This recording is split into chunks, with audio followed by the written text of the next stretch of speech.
Fala galera, tudo bem? Seja bem-vindo de volta, tá? Caso você não tenha assistido o primeiro vídeo, vai lá, assiste e volta aqui, tá? Aviso do selinho. Se é o primeiro vídeo que você assiste, tá? Seja bem-vindo também. Caso você já seja meu aluno, tá? Não esquece aí de deixar o seu like, deixar seu comentário, dizer de onde você está assistindo, tá? De qual colégio você é, para eu poder saber que você assistiu o vídeo, né? E saber que tá dando certo aí, que é relevante, tá? YouTube também, ele entrega para mais gente. Bacana, galera. Pessoal, eu vou continuar o videozinho de dinâmica. Essa aqui é a parte 2, tá? Separei alguns vídeos de dinâmica pra gente poder fazer, tá? E aí eu já vou continuar fazendo os exercícios. Então, se você não assistiu o primeiro, vai lá, pausa esse vídeo, assiste primeiro lá a base e depois volta pra gente poder fazer esses aqui também, tá bom?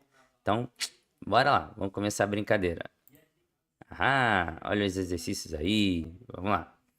Bom, separei duas questõezinhas da UERJ aqui para a gente poder comentar. Vamos dar uma olhadinha?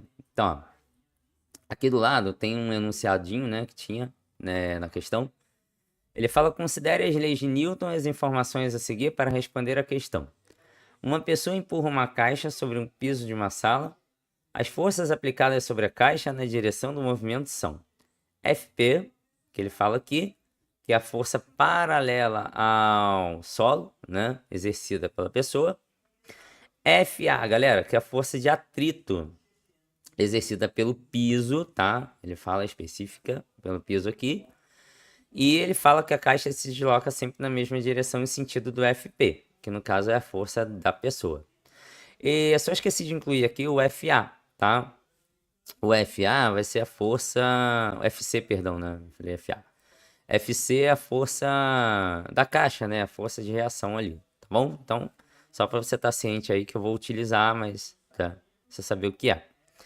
Bora lá, galera. Então, ó, se o deslocamento da caixa ocorre com velocidade constante, vamos lá. Primeiro detalhe aí, ó.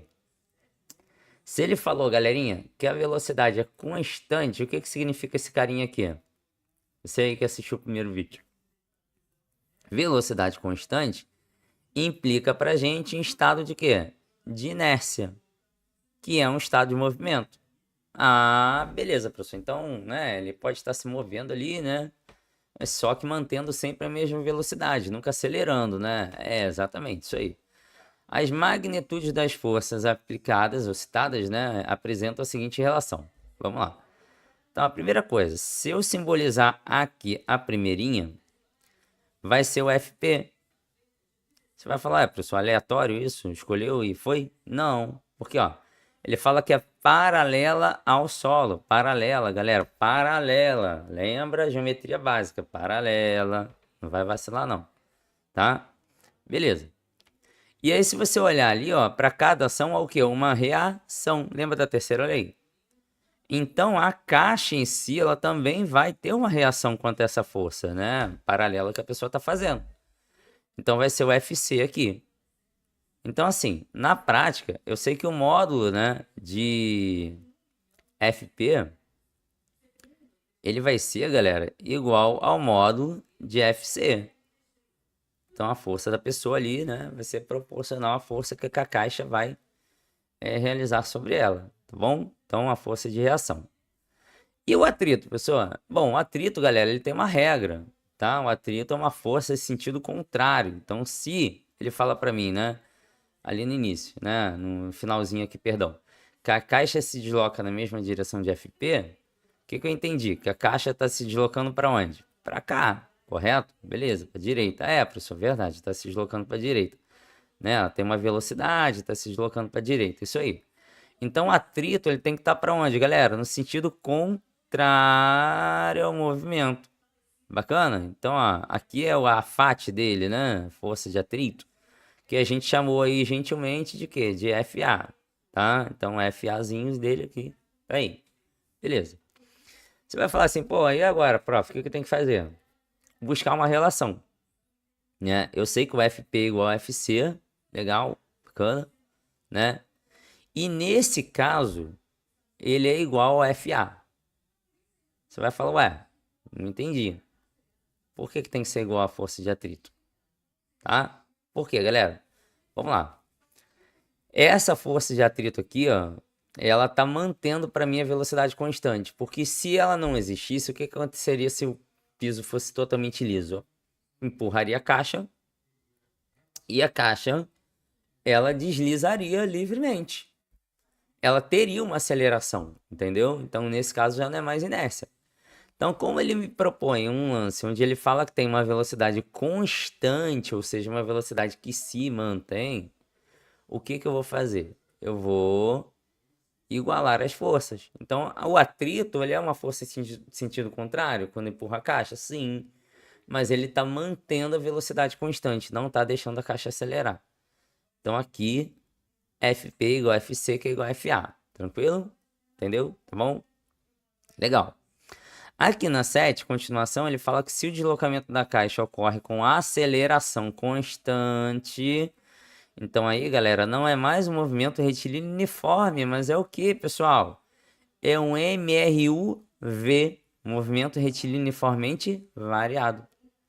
Na mesma direção e sentido do FP, ou seja, ele continua empurrando em direção ao FP, as magnitudes das forças citadas terão a seguinte relação.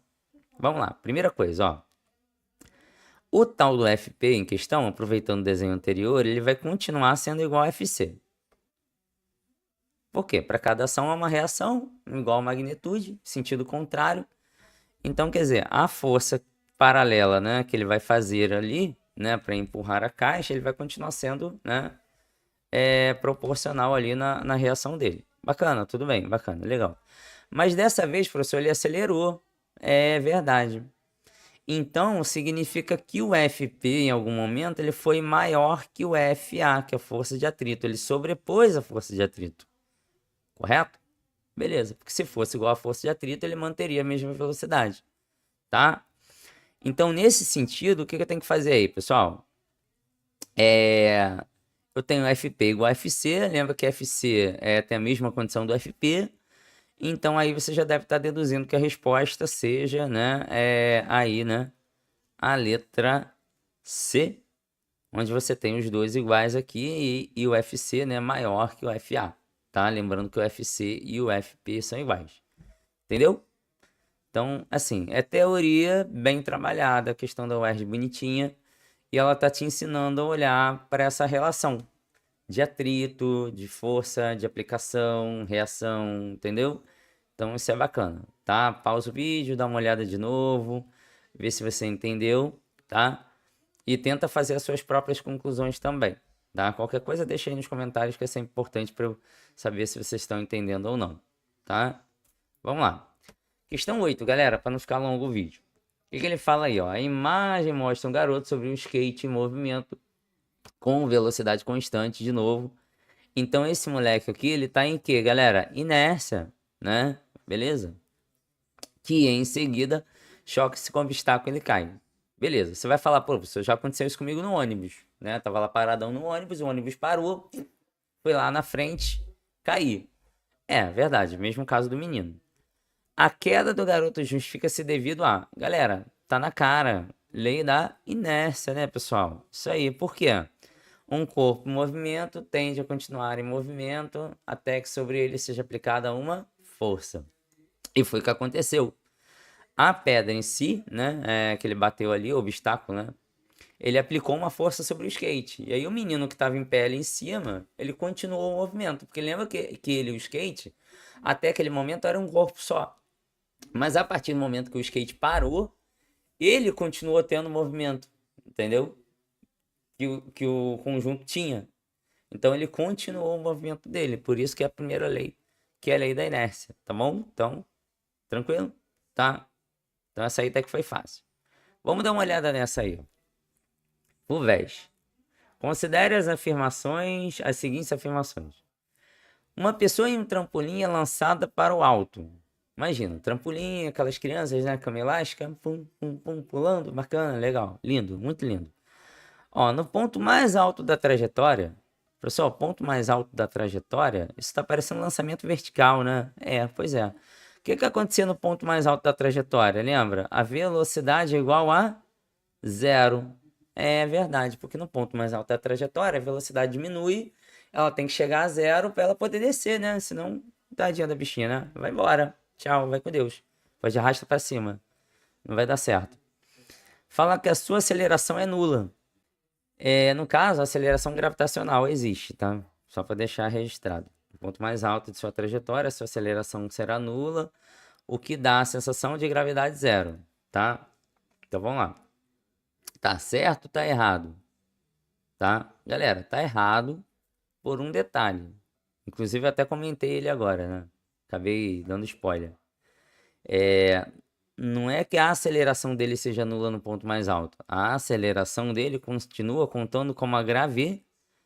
Lembra que a gravidade não é força, a gravidade é a aceleração. Tanto que ela está em metro por segundo elevado ao quadrado. Então, a aceleração gravitacional, ela existe. Então, quando ele pula, a aceleração gravitacional ela continua existindo, independente dele ter chego no ponto mais alto e tá na velocidade zero, entendeu? Tranquilo? Tá? Então, show de bola. A2. A resultante das forças, ou seja, a soma das forças agindo sobre o carro, andando em uma estrada em linha reta, a uma velocidade constante, ou seja, mantendo sempre a mesma velocidade, tem módulo diferente de zero. Meu querido, isso contraria a primeira lei. Como é que o módulo é diferente de zero se o cara ele está em velocidade constante? Por quê, professor? Não entendi. Ó, te explico. Esse carinha aqui implica pra gente que ele está em MRU, ou seja, ele está mantendo o estado de movimento, ele está em inércia. Se esse cara está em inércia, uma das condições é que a força resultante seja nula. E aí você está falando que é diferente de zero. Não tem como, é zero. Ah, entendi, então tem que associar. Então, quando a velocidade é constante, eu associo força resultante igual a zero. É isso aí. Combinado? Você não errar mais? Tranquilo. Vamos lá. 3.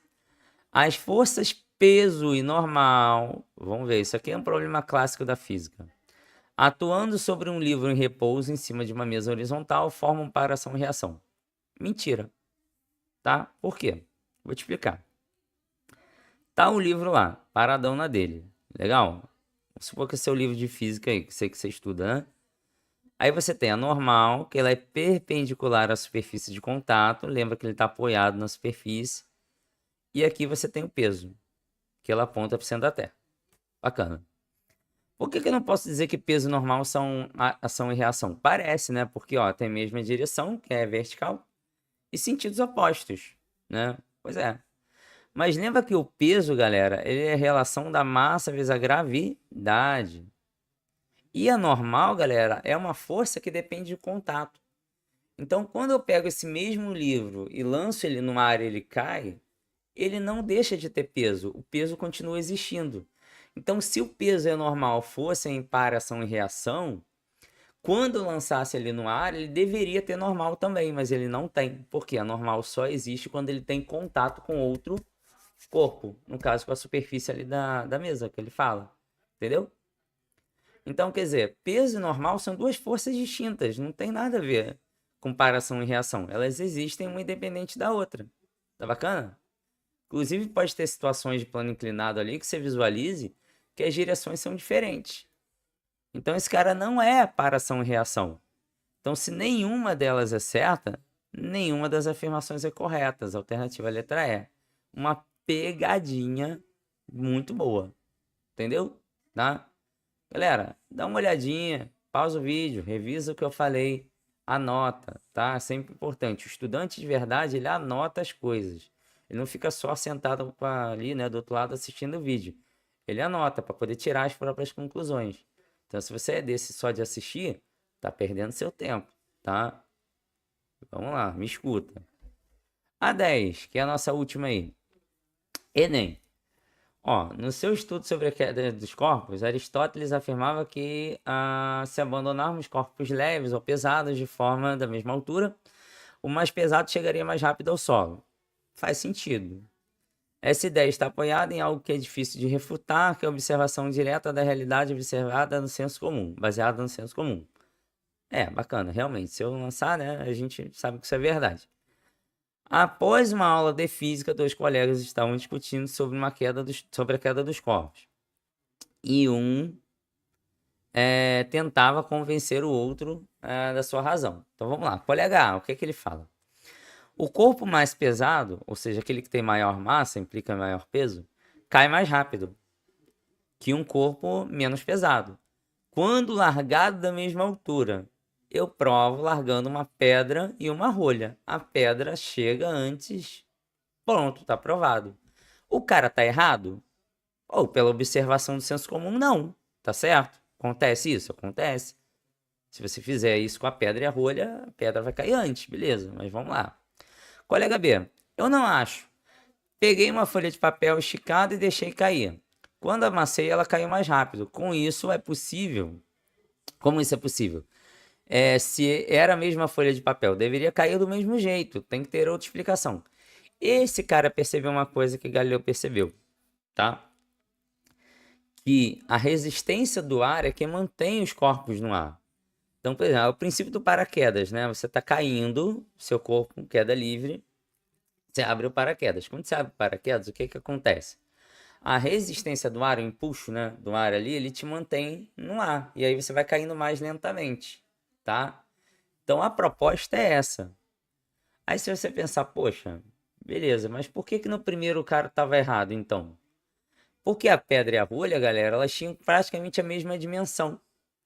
E aí o que que acontecia? A resistência do ar ali, né, até pela aerodinâmica, enfim, por outras questões, ela acabava não fazendo muita diferença. E aí os dois, né, ali caíam, né, e você via que a pedra caía antes. Aí dava a impressão de que a mais pesada caía primeiro. Mas quando você lançou a folha, né, amassada e a outra folha normal, o que que aconteceu? As duas caíram ao mesmo tempo praticamente. Faz isso, para o vídeo. Pega uma folha de papel, aí amassa, pega uma outra folha de caderno e lança as duas mais ou menos na mesma altura. E deixa cair. Você vai perceber que a amassadinha ela cai mais rápido, né? Perdão se eu falei alguma coisa errada aí antes. Ela cai mais rápido, mas por quê? Por causa do formato, né? Ali, a resistência do ar dela, né?